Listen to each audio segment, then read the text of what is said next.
On this week's Michigan Magazine, we travel the back roads to discover the Michiganders pursuing their life's ambition. Some as a part-time hobby, another a full-time life's calling.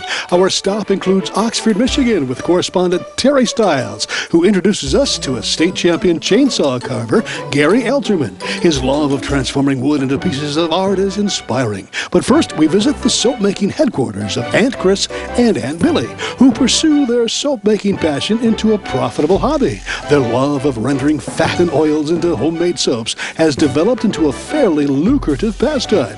Join us as we discover that Michigan spirit along the back road pages of another Michigan Magazine.